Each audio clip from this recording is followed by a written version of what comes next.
This show is a member of the Sorgatron Media Podcast Network. Find out more at sorgatronmedia.com.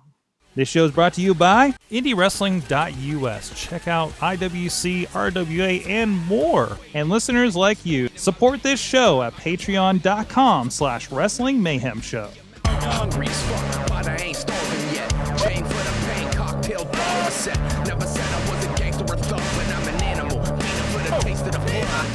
Hey guys, it's the Indy Mayhem Show. I'm Mike Sorg at Sorgatron on the Twitter here in the Sorgatron Media Studios in Pittsburgh, PA. This is a show where we talk with people in and around independent professional wrestling and sometimes world travelers like we had today. Like we have today, actually. You can, of course, check out everything at WrestlingMayhemShow.com, where you can see all the wrestling podcasts, including this and so many more, including the flagship Wrestling Mayhem Show that we do broadcast at 9 p.m. Eastern Time every Tuesday. And this, keep an eye out on the Wrestling Mayhem Show Facebook page, as well as the IndyWrestling.us Facebook page for the events to find out when these interviews do pop up here from time to time. Sometimes there's 2 or 3 in a night. Sometimes we won't have them for a few weeks, but either way, you guys can catch up and see who's coming up. And if you want to know, if you want to hit us up, you see somebody that's coming on and you want to ask some questions in advance, or if you know anybody that you want to be on the show, we definitely take recommendations because, you know, we can't watch all the wrestling. Shit, we can't even watch all the WWE at this point, so where do I even start? If there's anybody you think should be on the show, please hit us up at goodtimes@wrestlingmayhemshow.com or 412-206-WMS0. So back on the show, we had him last time. He had just spent about 6 months in India training at the Great Khali School, being a trainer at the Great Khali School. And he is back with us again. He is the Neon Ninja Facade. I think I accidentally busted out your old moniker back in the day when I brought up that this was happening. So, you know, the bomber those days, when you had to explain to me what a bomber was. The bomber, the suburban terrorist, Yeah. the aerosol assassin, the aerial arsonist, and the neon ninja. There you go. Konnichiwa! Well, of course, we have you back on because you've been traveling a bit as well, and because you haven't really stopped. You came back from India, and I think you were already lined up to go to Japan, and maybe even had like a Japan trip in the middle there somewhere, right? So I got back in February, and it was England. I was debuting in England, so this year alone has been really crazy because this is the first month that I have not actually wrestled in another country. What a weird thing to like. You can say that, you know? Yeah. And I'm like super bummed that because I'm like, it was incidental that it kind of happened that way. But I'm like bummed that like I'm breaking the cycle because I got 9-10 months in without going, because it was really weird the way it happened, because I wrestled in India in January. I wrestled in England in February. I wrestled in the US in March. I wrestled in Canada in May. In April, I then I went to Mexico, and then June I was in June was Singapore, July Japan, August Thailand, and Jeez, that passport is getting full at this point, isn't it? I lost the first one. So oh I'm so no! bummed out. Like right before I wrestled in Canada, I had a match with Brian Cage. It was like a Impact taping. Oh jeez. And like I was looking all that week for my passport after the England trip, and I'm looking and looking. I'm like, I can't find this passport anywhere, and one, it has all my stamps from like all the other places that I've been to, like especially Russia, because God knows when I'm going to go back to Russia with the way the world is right now. Yeah.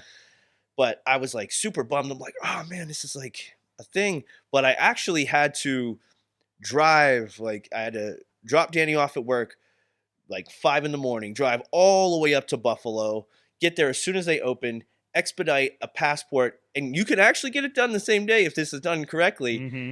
This was on a Thursday that we had the event on Friday in Toronto, so it was insane.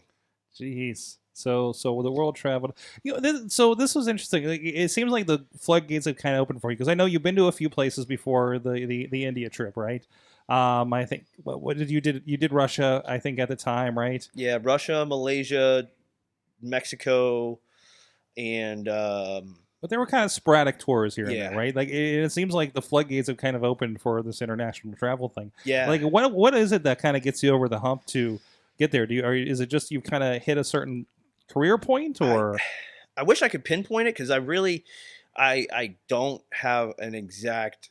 I think a lot of it is just happenstance because a lot of these places are random places that a lot of Americans don't really get to because like Malaysia and Singapore, Thailand. I've been one of the only Americans that have worked in these places in like forever. So the fact that like I have these kind of these kind of runs is really, I wouldn't say luck, but it's just kind of just happened. And the whole thing with Kali kind of opened the doors to these lesser known countries that are lesser known for wrestling rather. But yeah, really, it just the England thing is something that I had on my list. Mexico, I've been to Mexico. I have some connections there, but like Malaysia, Thailand, Singapore. These are all things that are just like kind of just pop up, and thankfully they all worked out together. mm-hmm. That's awesome. So from that, sorry, I just had this question pop in my head. Yes. A fun one for you. What do they call Singapore canes in Singapore? They call them Singapore Kings. Okay. Because they love the thing. So the little funny thing about Singapore too, and I pride myself on this because Singapore is pretty like one. I really love Singapore actually because it's like a melting pot of all like a lot of Asian places, and they speak mostly English. Mm-hmm. And so and it's really like a forward-thinking, really green country, and they do have some rules and everything, and it's kind of weird, like no spitting. You have to like lots of little rules, and like no pointing. no, yeah, and they actually play off of it. Like they'll have magnets and touristy things, T-shirts that say that say the place of no, like, and they're just playing all these jokes. But I did something. No chewing gum in public. Also, they don't really Wow. sell gum, right? Because they don't want people spitting gum. They don't want the gum, everywhere. So I was making a joke. I'm like, well, I got to chew gum, spit, and spray paint all at the same time, and I wasn't looked down upon it. I was actually cheered for it because wrestling, and it kind of supersedes any kind of law in any kind of universe. It seems Kind of like all the violence, like when you watch like Raw, and you're just like, somebody should be arrested for this kind of attack, right? Yeah. But it's wrestling, so it's nope. fine. So yay! Yeah, it's really crazy, and yeah. So a lot of times I kept making jokes. I've actually seen some of the sickest graffiti in Singapore, and I got some good videos of that. Just because they have designated areas where it's like really really elaborate, and you'll see like French style stuff along with a lot of Southeast Asian type of stuff too. So you say they're like kind of designated like graffiti areas that they're allowed to? Yeah. That's cool. So they kind of encourage that a bit more. Yeah, that way people aren't rebelling so much too. Mm-hmm. And it's interesting too, Singapore, because there's a lot of Americans there too, because there's a lot of tech areas over there. Like there's a particular area when I first had worked in Singapore that was around Chinese New Year. There's IBM and a couple of banks over there that really like that, not only just call centers, but like that's like they have hubs there, and even WWE has one of their Southeast Asian offices there, because the first time I was there, they had there was a visit with like Canyon Seaman and a couple of other guys. They were scouting for a Southeast Asia tournament, and that was last year. And so this big grandiose world takeover or world sectional regional thing that Triple H announced like earlier this year, I really see it as a reality because he during that tour they saw some guys in the Philippines, Vietnam, and Malaysia just to like kind of feel out the area, and they do have like guys grounded in like feelers and offices in these areas. And even opening performance centers like we talk about when they announced with the Saudi Arabia show, the first Saudi Arabia show too. Yeah. So Yeah. we're really seeing it. We're coming up on the third of these shows. That's this like kind of international kind of flavor. That's interesting. And I know you also saw their presence in India as well with when they came to town when you happened to be out there. Yeah, same thing. And then Canyon and Mr. Norman Smiley came out. And Canyon's like, "Oh, you're out here too." And it's like, "Yeah." He's like, "Well, good luck." And I'm like, "Thank you." And the WWE guys that come out to India, they have seemingly much more culture shock whenever they come out, because I got a chance to talk with some guys while I was out India, like the Delhi show, the new Delhi show they had out there. I talked with Elias and a few of the other guys after the fact, and they're like, "India's a crazy place, man." I'm like, "Yeah. Yeah, I lived in the country part of India." Yeah. They're going to like the nice city part of it to do the show. Yeah. You're like out in the boonies. Yeah. And then the whole thing with Billa, my cat that I brought back, which I think I'm going to film. Like I recorded a lot of stuff during that trip. I think I'm going to do a mini doc about bringing Billa back, because I have so much footage of that, and that's a great story to tell. Yeah. That's great. So you did Singapore. I know I saw a lot of stuff with Japan. I believe it was with the DDT promotion, right? Yeah. And were you doing like some kind of faction out there with a lot of the guys that went over? Is that what's going on? Yeah. Well, the whole Japan thing really came about in a crazy way too, because I had an event in Singapore. It was like SPW, which is the company that I work for there. They use a lot of very up and coming guys like Pete Dunne and British Strong Style was supposed to be on this event, but British Strong Style got kind of pulled from the event for NXT, but Pete was still able to make it. So they did. They had me on the event there in June, and then they had me booked in Thailand for another show they were doing, a co-promotion with the company Gato Move Thailand. And so I had kind of like, two bookends of something, and I'm like, I feel like I need, while I'm on the other side of the world here, I need to make something happen. And so I decided to go to Japan while I was over there, and I had no actual plans of anywhere to stay or anything, but I did have, through my connections, I had 3 events scheduled. So with that, I kind of organized a meeting with the president of DDT while I was over there. And I picked up some smaller events.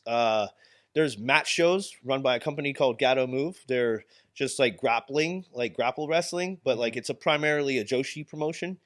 And Joshi is the female wrestling, yeah, right?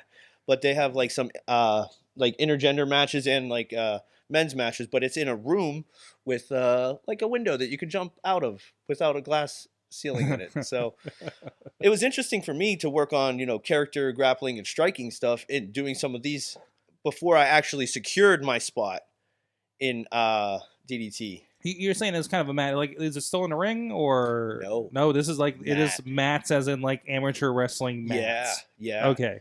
So wow. Yeah. So like it's really like I mean like it was like really like a storybook kind of thing, because I'm like I was there for like 2 weeks, because I was in Japan itself for about 2 months.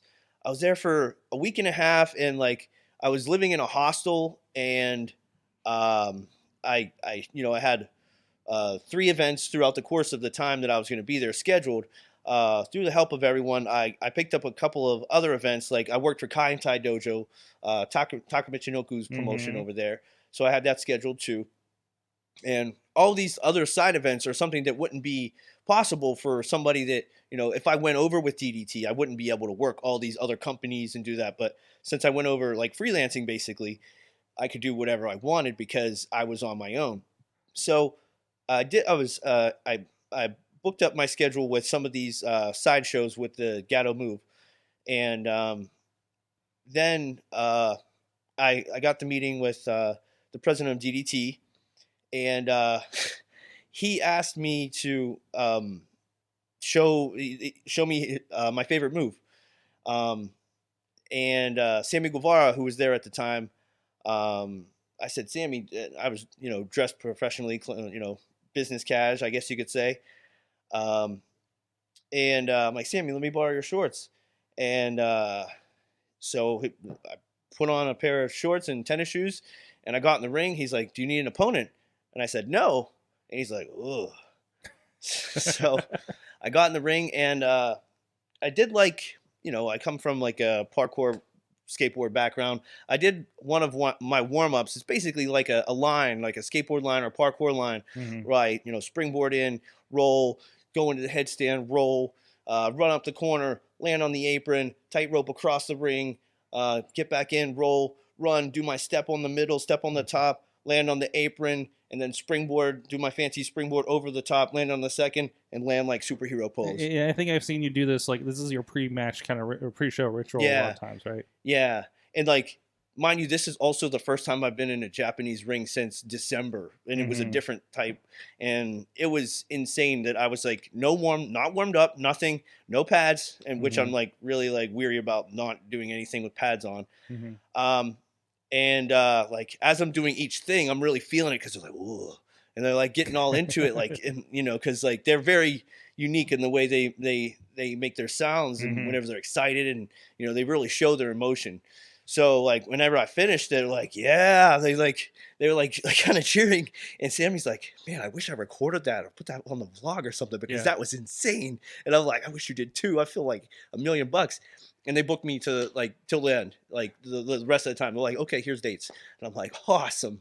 And then so like it was a little bit of a back and forth with them to like kind of get me to stay in the dojo because they were really nervous because I wasn't there on a work visa through them.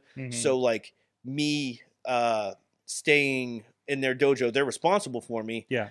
So if I did anything wrong or anything happened, they were kind of nervous. But it eventually all worked out, and stayed in the dojo through like 2 waves of the guys because they bring people in for like a month at a time, and they like swap them out. So me and Sammy got to hang out and do some wild vloggy stuff, and like go to Sea Paradise, which is like a Sea World, and then climb Mount Fuji, and got to see Akihabara and like the giant Gundam statue, and did all kinds of crazy stuff. And then it changed pretty much like 180 degrees because then Jason Kincaid and Mike Bailey come in, and it's a different vibe, because me and Sammy, shout out Sugoi Boy #1 Sammy, we formed a little tag team, a little group within a group, but then when Kincaid and Mike Bailey come in, then we really got grinding into some more in-ring wrestling because we started training almost every day because we lived at the dojo and the ring was below us. So, it was really, really crazy. But while I was there, the group, I kind of got thrown right into like the main group with their main champion, who you may remember, Irie. He was a guy, he had come in. He would stay with the guys at Rockstar Pro in Dayton. Okay. He's a big guy, wears green, has a mohawk.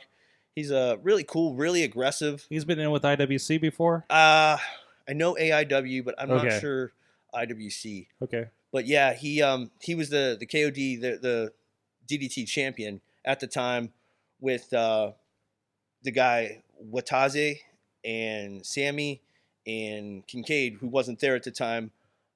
We're all within that stable. So I was pretty excited to be just kind of like interjected into this team, this stable that's like their top faction, like right from the gun.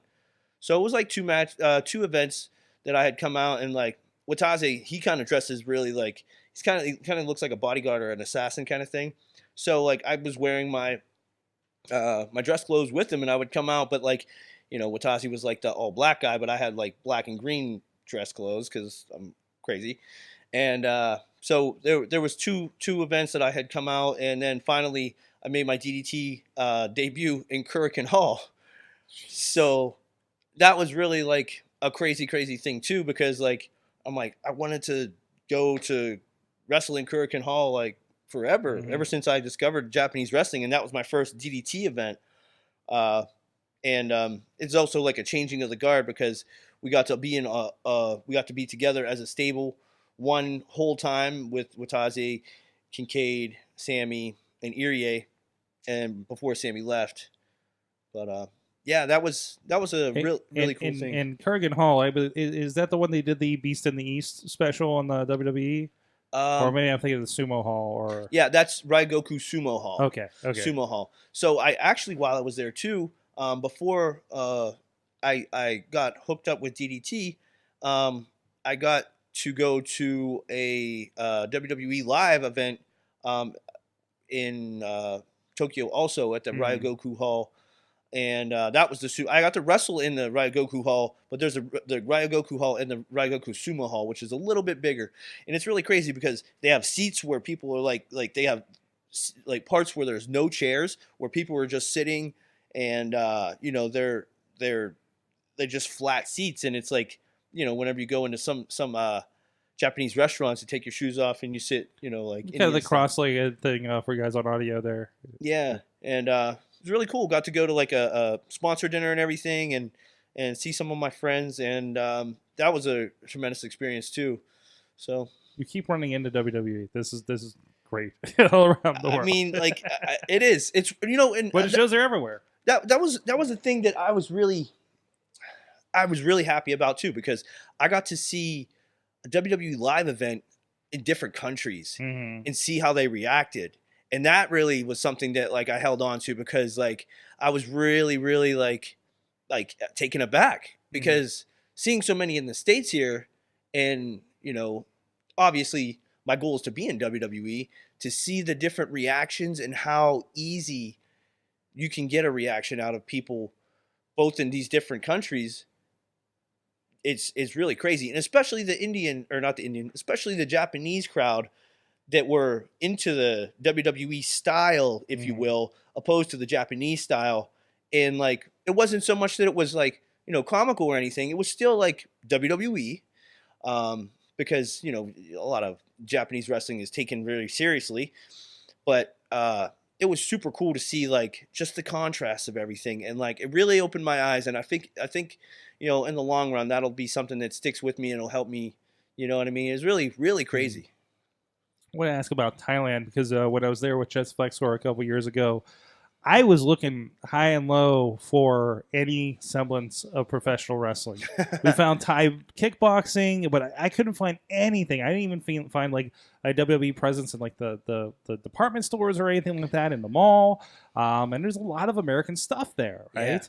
Yeah. So how did you come across stuff in Thailand as part of this trip, and what is there in Thailand? Because again, I was in to probably the bigger metropolitan areas and didn't really see much of it.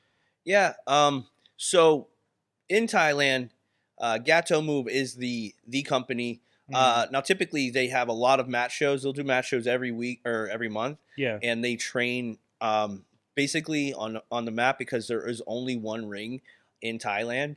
And wait, yeah. In the entire country there is one wrestling ring. Yeah. Yeah. Huh. And they're very like particular about like overusing it, because they don't want it to be damaged and everything. Is there a tariff on wrestling rings? No, it's just very expensive. This was actually an old Michinoku Pro ring. Okay. So yeah, the events that they have, they use the ring like every other event, roughly, depending on the situation or if they have someone come in.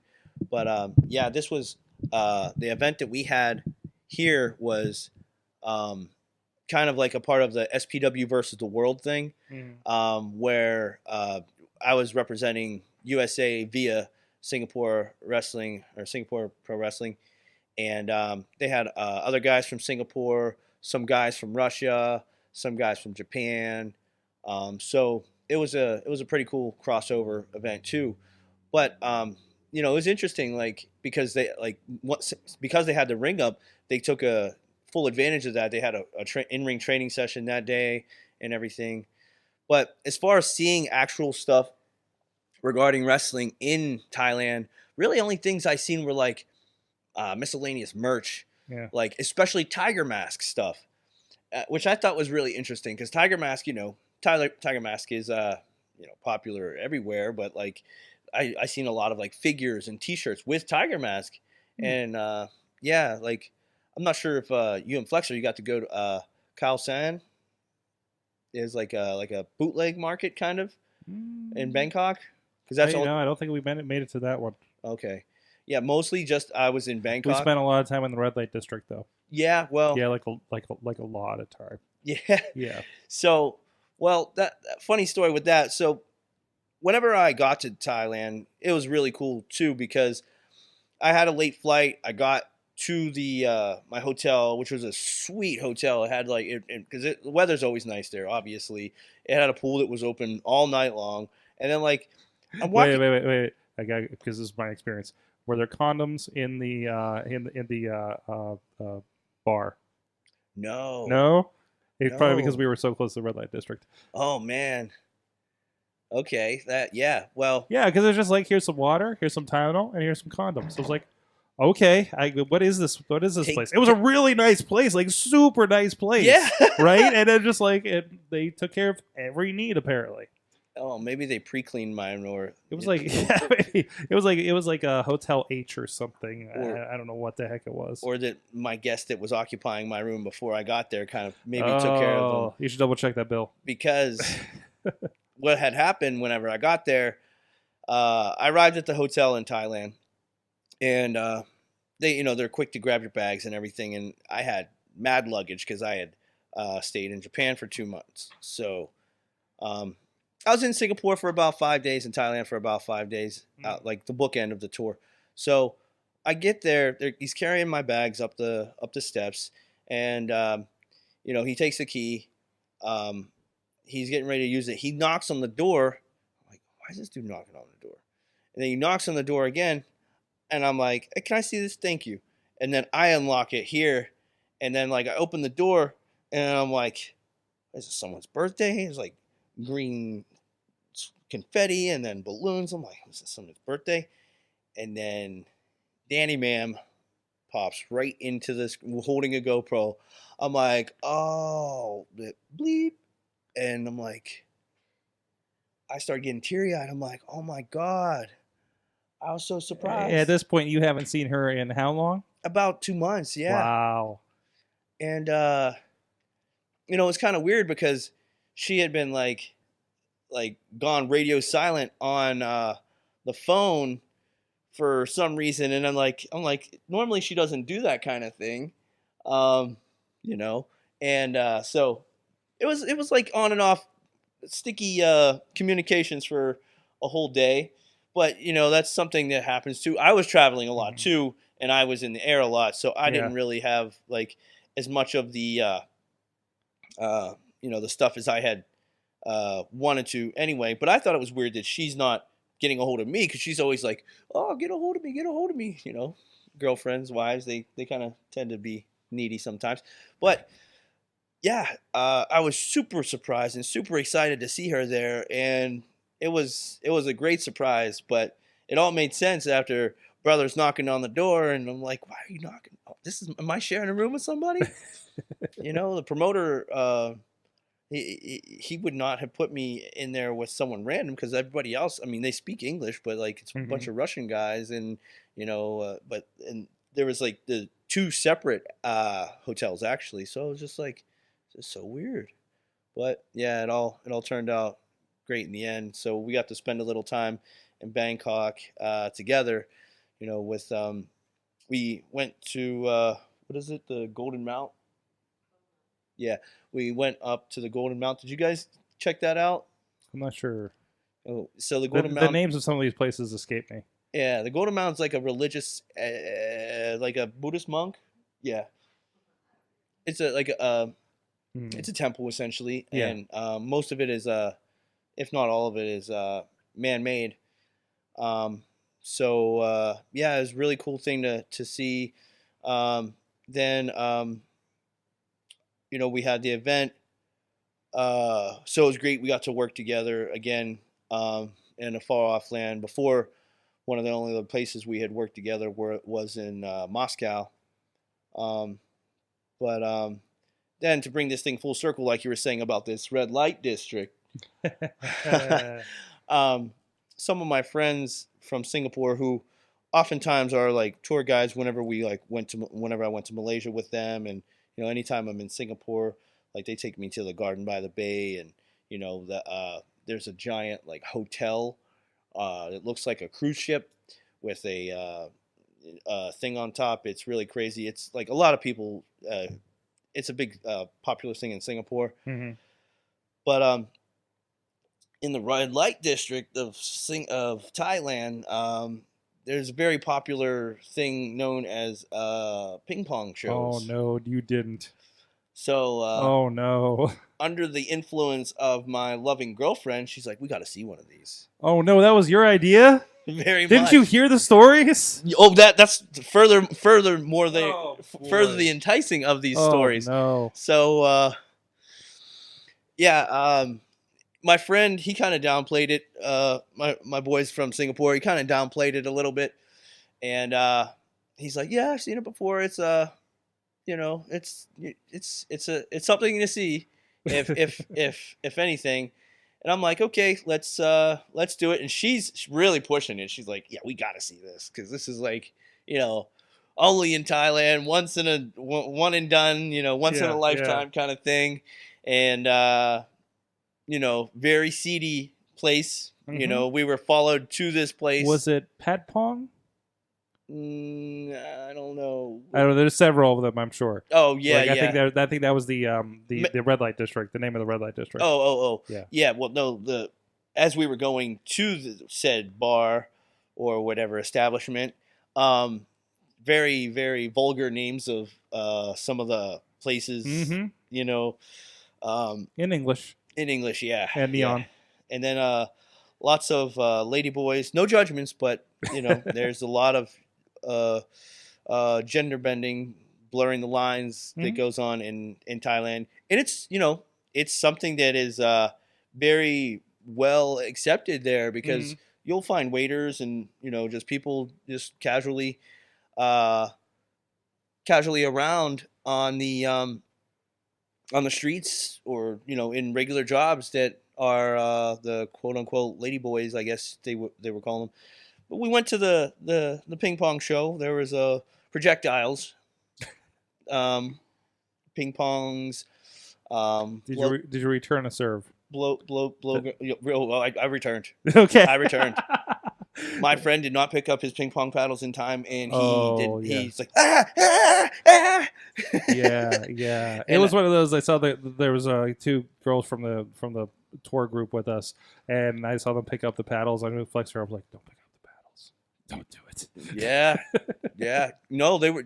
It was to make things that much more awkward. We're basically the only people in there because it was early, like earlier, like the just getting to be dusk, and I was drinking a soda, and I put my hand over my bottle like this. I'm like, no, I'm not like allowing anything to come near me, or I was just really like, and then he was just like, oh, I'm just messing on my phone. I'm like, how are you on your phone right now? There's the craziest things you're ever gonna see happening. He's like, oh yeah, whatever. I'm like, get off your phone.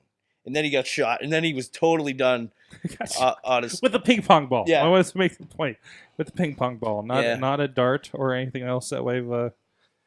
Shout out to the statement, Andrew Tang. But blowgun darts. They sung "Happy Birthday." Mm-hmm. We had to return some serves. We're not saying that on air. Yeah, I'm not. I don't want to do that to people. Yeah. So I mean, you got to leave some for the imagination. For there's a couple of things that we don't talk about openly that they did. Yeah. That with parts of their body. Yeah. That So leave some to the imagination. Very uncomfortable. Go check out the show for yourself. But Thailand's a really cool place. The American dollar goes far. Mm-hmm. And then there's because it's got like its upscale areas, where you can drop crazy amounts of money. And then it's got like, places where you can spend money very freely and everything. But then there's also, we went to the Platinum Fashion Mall, which was like super cool. Like I got all kinds of weird clothes and like by designers that are just like trying to get their name out there. And like I got like these suits, but like I can't even describe what the suits are. Like they're short suits with like long sleeve shirts that roll up, but they're like shorts. One's got like sharks on it and like all kinds of weird patterns. And like I got all kinds of cool bootleg stuff. But yeah, Thailand was fun. But Japan definitely had my heart because all of the stuff going on in Japan was stuff that, you know, I've always been in love with. Like I got to like Pokemon the movie came out while I was over there. I got to play Pokemon Go like so much every day. I could just walk to anywhere and there was raids going on and people were just like playing and you don't even know they're playing and it's like, oh, what? I don't have to like go on Discord and organize a crazy like raid party and you know, and then I got all kinds of wild shout out to my man Tap out there. Oh, walking by there? Yeah, he's like, oh, what are you guys doing? I want to come. But yeah, there was so much like Pokemon stuff. Started trading Pokemon. Like the day that I got there, started trading Pokemon. Singapore is also like the #1 place for Pokemon raids because that is they got the #1 player in the world in Singapore and not Andrew Tang, Andrew Tan. But the funny thing is, Singapore you can get from one side to the other in an hour. So you see that egg cracking, you can get over there and they have like mapped out areas where they'll go like in a perfect route where they're just hitting stuff, boom, boom, boom, boom, boom, boom, boom. Wow. But yeah, like Japan culture, something that I've always been in love with. I got to see the Godzilla statue and got to play all the Pokemon I wanted to. Got to go to like a couple of different anime places, like the Akihabara, which is like the game district, and they had all the sweet stuff there. I got to go to Ribera, and instead of getting a Ribera jacket, I got them on actually. Oh no! These He's showing us his pants. Ribera. So those aren't Zubats. Those are. These are actually Zubaz, yes, All right. but they are. It's a Ribera Steakhouse on them. Yep, Steakhouse Tokyo. they are. And also Chicago Bulls? So yeah, because the red and black ones are Chicago Bulls. They're so vintage. They're like, I couldn't even take these off. These are wow. Yeah, I couldn't even take these off. He's got the tags on there and everything. Yeah, so if you're not on video, we just have a picture of his crotch right now. But it was Sweet Zubas. There you go. Show it off. There you go. There you go. package placement. Uh-huh. But yeah, I was like, you know, everybody, you always hear the stories, everybody going and getting their Ribera jacket and everything. Mm-hmm. Everybody always going to Japan and going to Ribera and getting their Ribera jacket. And I was cool with that. But I am all about the Zubaz. Me and Danny Mam were sponsored by Zubaz. And so we have like all the neon Zubaz we could ever want. And they're like, well, we only have 3X jackets. I'm like, oh, that's cool. I don't need a jacket. And he comes out with Zubaz. And I'm like, what? Sugoi. Sugoi is awesome in Japanese. I got to pick up so many times I've heard the word Sugoi, but I'll go into that. But I was really, really like super excited. I'm still super excited. I don't even want to watch these ever. But I got some questions from the chat room I want to get to here. Everybody out there waiting patiently. There's a few of them. First of all, who did you enjoy performing with most internationally? Oh, so that's from Tom out there. So during this tour, I got to work with a kid in Singapore. No 11-year-olds this time, or no, like in India. Little Drew. Yeah, that's apparently like, you know, that became a big thing with. Did that start with the little girl, the Bailey girl? Yeah, the Bailey girl and Effie that we've had on the show had a thing. Yeah. I got to meet him down in New Orleans after, you know, he was on the show, but. There's a couple people. One of the guys I got to work with was this kid Black Arrow in Singapore. The kid had ever had a singles match. He had left wrestling for over a year and a half to he's in the military. It's kind of mandatory to do a term of military service in Singapore. But he had really excelled to the point where like he's like a commando basically, and he's gonna actually make it make a life career of it. And but this kid, we had such a good match. I was really happy with the way that he carried himself. We had a good match, good long match, like 15, 20 minutes and everything. And it's nice for me to get like a different side of me out too, because like the fans are really into me there. But this was a special moment for him because he had not been not only in his like city wrestling, but he had been gone from his family for a long period of time too. So he was only here on leave. So there was a lot of his family there to see him wrestle. And we had one heck of a match because I was not the good guy, bad guy, but I had to turn up my aggression. Like, oh guys, you want to cheer him? Okay, let's cheer him, and pour it on. And then like he held his own. I give him all the credit. But yeah, outside of that, had a great match with Andrew Tang in Thailand, and in Japan. It seemed like I can't even point out one actual favorite match from there, because it seems like there's no weekend in Japan. I lost track of what day of the week it was, and I didn't even care because here in the States, most of the time, oh, the weekend's coming now, I wrestle. No, I'm wrestling like every other day, and it was really cool for that aspect. But yeah. So there's some other questions as well. What was it like tagging with Matt Hardy? I believe that was with Remix, right? Yeah. Remix Pro Tag Champions, Team Neon Extreme. That was amazing, really. I had got to meet Matt Hardy years ago whenever he come in for IWC. We had that dream match, AJ versus Matt Hardy. I think you remember that. Yeah. I came in after that, but okay. Yeah. Yeah, so there was that, and then like we had done the Pro Wrestlers vs. Zombies movie together, Mm-hmm. and then almost immediately after that is when we had our first match. So we had a couple of matches as Remix Pro Tag Team Champions, and working with Matt, him and Jeff both have always been guys that I looked up to, both in style and character, and it's just literal dream match, dream come true, to be able to work and learn from him. And even ever since then, seeing him after the fact, he tries to stay in touch, and he looks out for me whenever whenever I'm around any kind of WWE guys. Awesome.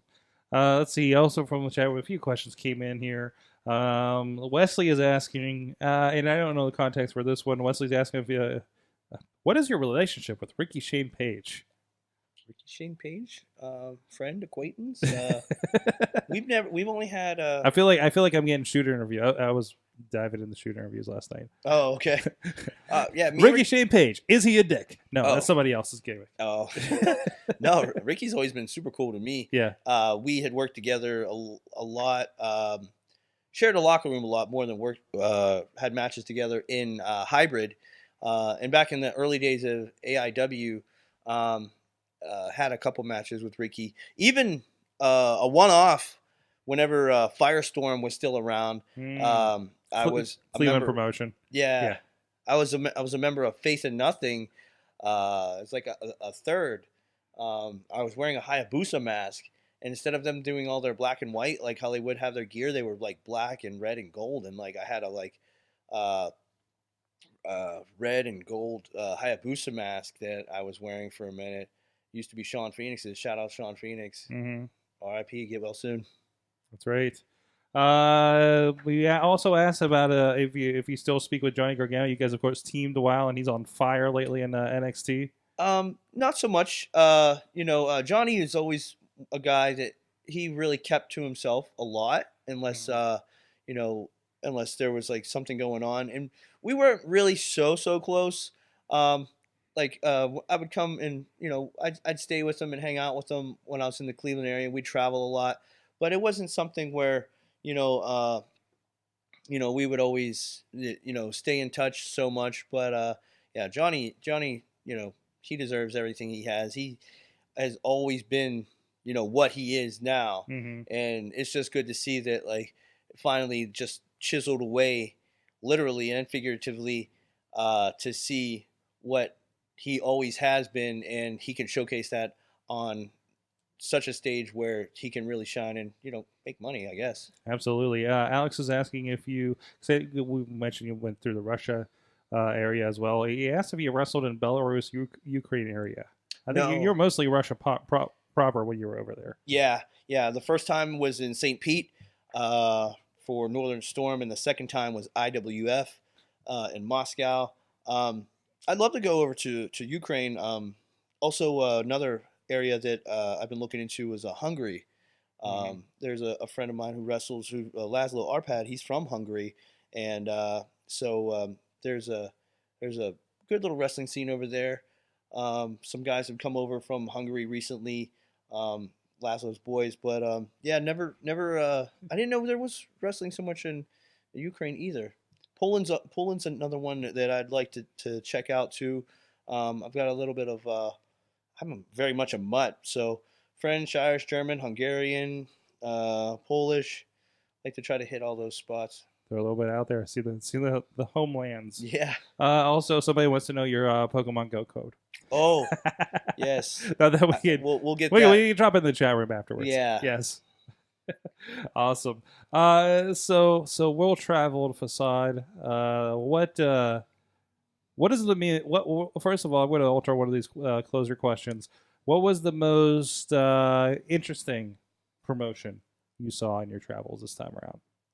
Most interesting promotion in my travels, I think it was the Gato Move promotion, because that was the Thailand. that was in Japan. That was the mat. Okay, so Gato Move Thailand is like a spin-off of the Gato Move, and this is the one that had like the mat wrestling, and no the ring Joshi and everything like that. Yeah, and a lot of Joshi. Because like the Joshi wrestling, so they would open the show with a song, and they would sing and blah blah blah. Everyone would come out, introduce themselves. Not really necessarily introduce themselves. They'd get introduced, and then just like the Mae Young Classic. Yeah. So they would get introduced, and then they would they would have the matches, and then they would sing a song at the end, and then everyone would come out and give tea to the audience, and then we would sit and we would talk about the match, and talk about any random things. And most of the time, I had no clue what they were talking about until they come to me, and they're all we're all talking, and then they're looking at me, they stop talking, and I'm like, okay, I say something now, because my Japanese is very broken. I can read hiragana, some katakana, but my conversational Japanese is very limited, like konnichiwa, arigatou gozaimasu, just thank you. Sugoi I heard a lot, because Sugoi is awesome. People would come up to me or Sammy or Kincaid, and they'd be like, oh, Sugoi. Oh, your match, Sugoi, means awesome. So Sugoi is something that I've adopted. But yeah, there's just conversational stuff is not really there. But Gato Move was really the company that I had not even known that this type of thing was even a thing, because of it just being just so far off the beaten path. And with what quote unquote kayfabe is in Japan, it doesn't really necessarily, it transcends, because it's a lot of a show, you know what I mean? And the same thing goes with DDT too. The nice thing, the thing about the Renegades in DDT, because DDT had been known for such a comedy promotion, but Irie come to USA on excursion, and then and while he was here, everyone's like, oh, he worked for comedy promotion DDT, and it kind of like he's like more of a serious wrestler, like a really good like serious wrestler, and then he come back and he formed the Renegades by, you know, defying and going against the grain with all this comedy stuff. Mm-hmm. So like the idea of the Renegades, and you know, it was expanded upon me and Sammy and Kincaid and Watazi, that we're so good wrestlers, and we can make fun of it and be weird and funny and everything without having to do comedy, but we're still winning matches. You know, we're being awesome wrestlers, but you know, you guys are too busy messing around. We're beating you. You know what I mean? So, but then at the same time, we're kind of being jerks about it, because especially if you've ever watched a Sammy Guevara match, he's kind of like in your face about being the best ever. And, you know, we weren't necessarily good guys, the Renegades, but we're on the fence. We're, I guess you could say, cool bad guys. Awesome. What's the best and worst thing about international travel? Ooh, best and worst thing about customs. Mm-hmm. Man, customs are the worst. Oh, because I don't care about flying. Like, I'll keep myself occupied. I'll find something to do. I rewatch like my favorite movies. Like, I either watch The Matrix or superhero movies, or if like I'm on some like crazy thing that has like some up and coming movie that is like pre coming out, like it's about to come out on DVD, but it's not, or it's in the theaters. You can catch a movie on there. Or you know, I try to read, but reading makes me sleepy. Sometimes I'll play my 3DS, but going through customs is a nightmare. It's a nightmare. You got to wait, and you got to empty out all your stuff, and there's a lot of people, because it's these giant planes that just hold so many people. And yeah, like that's probably the worst thing. Even I've got TSA pre-check coming back into the States, so that's not so bad. But like just waiting and going through all the trouble of customs in another country is the rough part. Sleeping is even, I've gotten used to that, because like I've come up with like a complete method where I got a neck pillow, I got headphones in, I got my eyes, so I'm like completely sensory deprived, and I'm just like on a cloud. I'll get like an extra pillow so my elbows aren't grinding into the seat, you know what I mean? Because that becomes a thing too. And then I'll wrap my arms in a cover, and I'm just like, all right, this is my life. I'm going to live here for the next 12 hours.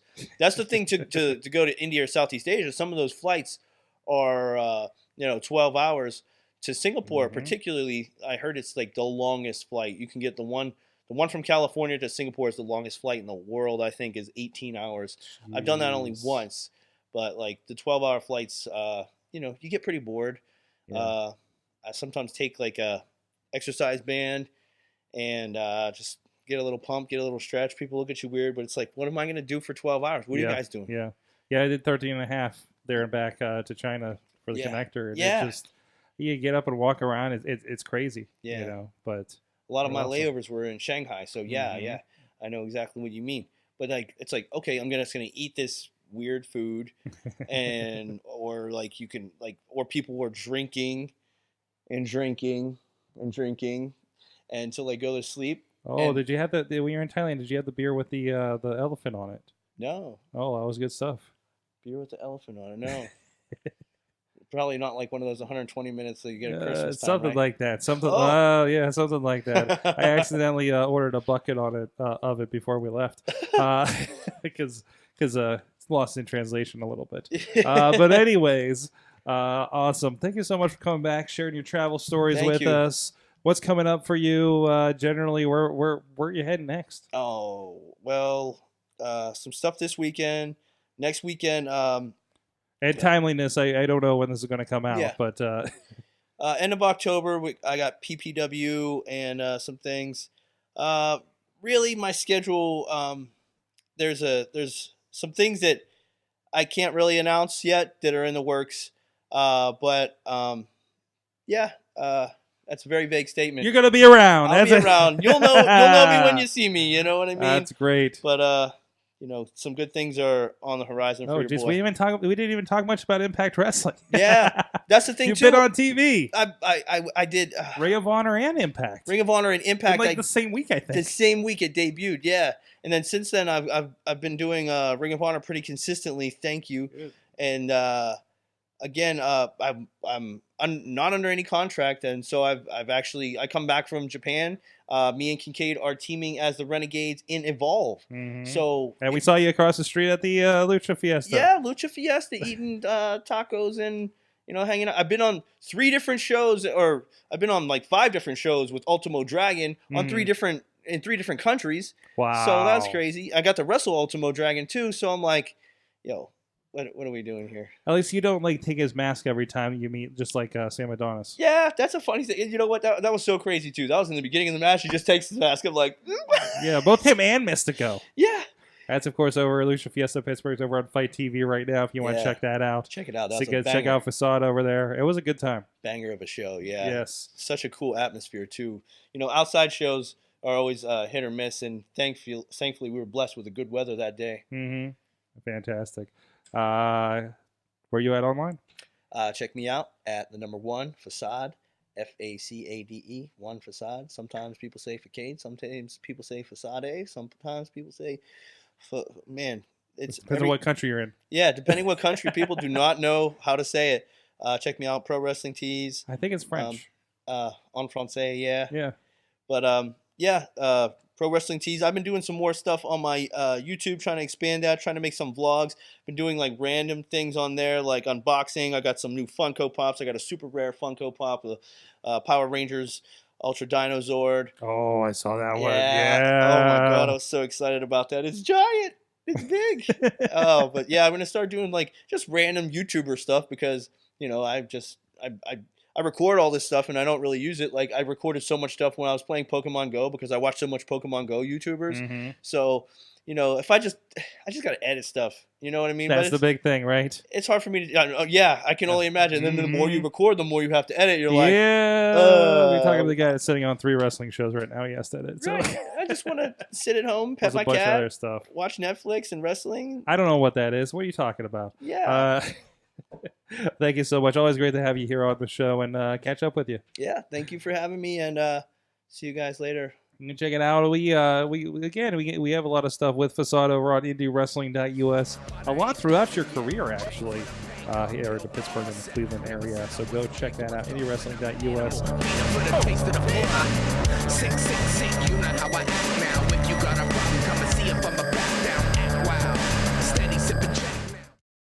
This show is a member of the Sorgatron Media Podcast Network. Find out more at sorgatronmedia.com.